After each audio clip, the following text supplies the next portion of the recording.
water pH 要maintain这6.8到7.0是最好。pH 这个是 high pH 啊。OK， ammonia 这个是什么的？这个是 high range， 就是你第一次的水。这个要用，它有一个 high range 嘛，有一个普通的，第一次的水会最高的 pH 会去到7.4、7.8，或者是7.6了。就是这种，就是你的新水的时候，你要养水的时候是这样高的。哦，然后过后它就会掉到剩7.0、6.8，这个你就要控制你的水。ammonia 是要0的。nitrogen nitrate 也是 NO2 也是要0的。但是 nitrate NO3 一定要40、80是最好。那个就是maintain它的你的肥的鱼的那个菜的肥。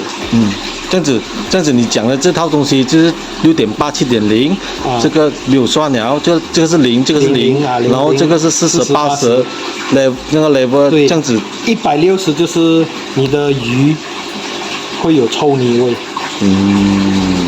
如果 ammonia 太高，青色到这个4.0，鱼会死，差不多鱼好像 blur 了。哦，翻头啊。没有，它是开始没有够氧气啊，还 blur。如果8.0鱼会死啊，超高 ammonia 超标。要怎样知道那个超高 ammonia 水有泡？哟，你看有水有泡啊？有啊，这个 ammonia 也是高。但是我是在控制它的。控制它 ammonia 可以控制的。